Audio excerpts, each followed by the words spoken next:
Welcome back. Now, last video we looked at changing this part here with two different scripts. So one of them is connected to the actual part itself, and the other one we placed in server script service. Alright, that was just to show you how to access the part either within itself or through the game.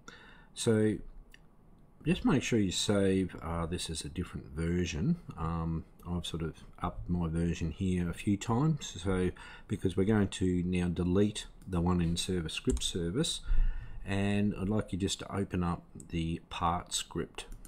So in the part script we've got a very simple script here, and what happens is when the game runs, this runs down to here and then the script ends. So the color gets changed before you even get to the game is loaded. It's all loaded in, and this is already run, and we end up with the color on the screen. So what we're going to do now is we're going to introduce the idea of making things run during the game, and one way we do that is through events. These are special types of inbuilt functions that allow us to trigger certain bits of code when things happen on the screen. So what we're going to do is, just below this for the time being, we're going to create what's called a touch function. Alright, there's two ways to do this, and I'll show you both ways. The first way is to create a normal function, alright, and we'll call this the part touched function. Alright, quite a long name. And inside of this, alright, we're going to put the part touched as an argument.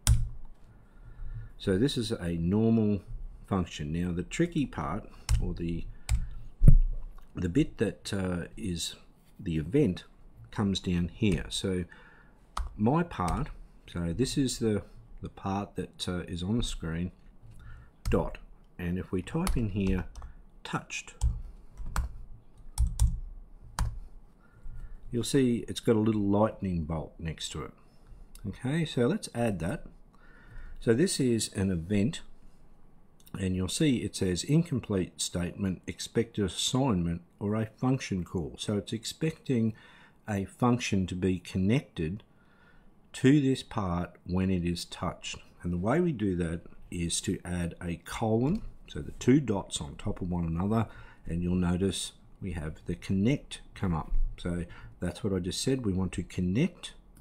So when I click on this, a function to this part when it is touched. So inside here we can simply type part.touched connect, and the function we want to connect is this up here. So part touched function. Now if you just add it in like this, you'll notice you get two parentheses at the end. We don't need those. Alright, we just need the name of the function inside of this. Alright, now I'll put this in here because this event, when it's connected with a function, automatically will pass whatever touches this part, alright, as an argument. So we put this in here, and I'm just going to print in here part touched. Alright, so this should print whatever is touching our part. Alright, so let's save that and give it a run, and we'll need to run our character over. Now you'll notice here already base plate has come up twice, and I'll tell you that there's a problem here, and we'll have a look at it, because this is a good problem, believe it or not, so you can know. Notice how this part is not anchored, which means it'll move slightly when the game loads, and it's touching the base plate at the moment. So we'll just stop it there, and we'll come back up here and anchor our part, and we should see that that doesn't happen now. It can cause strange errors.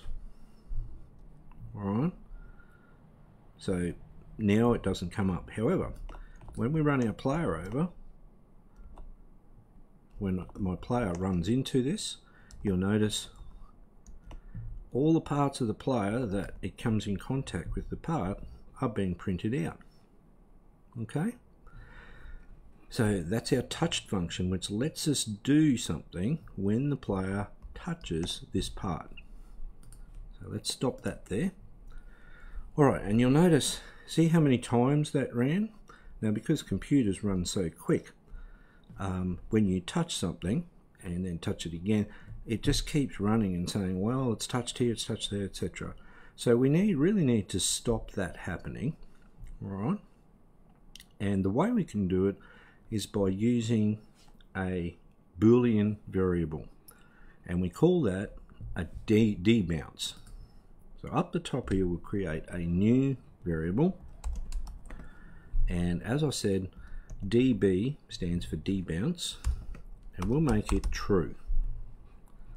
Okay, so down here when the part is touched, alright, inside of here we're going to put a conditional statement. So we'll say if db, then do whatever is inside here. Okay, we'll get rid of this for a second. So at the moment it's true. However, if inside here we set this to false, then this will only run once. Alright, which you may want to do, you may only want it to be touched once and something happen. However, if you want to then reset it and have it run again, we can use a wait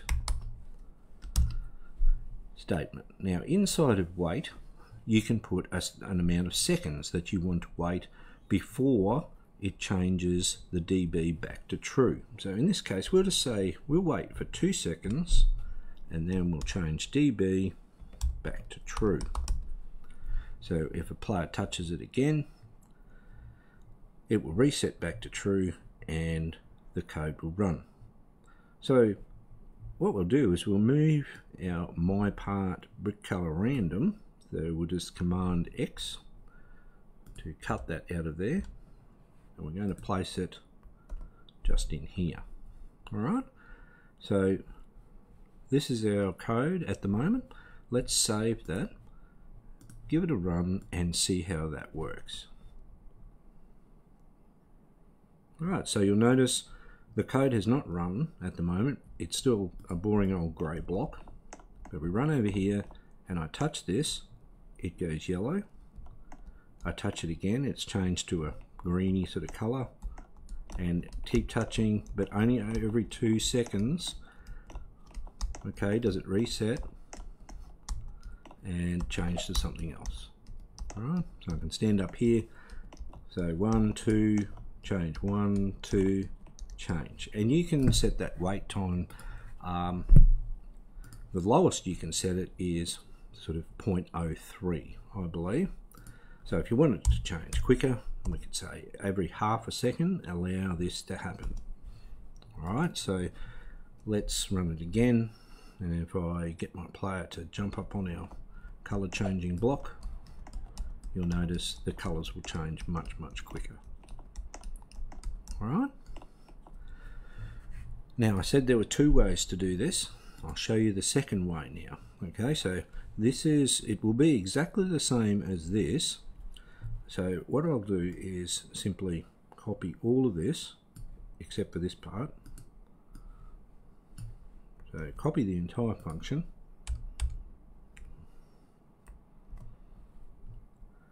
And then we're going to just comment this one out. So you can do this as well if you wish.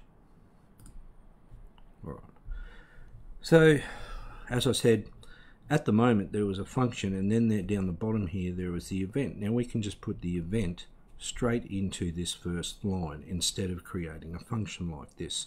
So what we do is I'll simply remove this line for now and I'll show you. So we can say my part, and we can say touched, then connect, and inside here function with the part touched. Alright, now you'll notice we've got this red arrow at the end, so what we'll need to do is, if I put it here, you'll notice we get an end like this. So the end of our actual function is here. We don't need this one. So all we need to do is remove that and put a bracket after this. Alright, and that should be correct. Let's give it a try.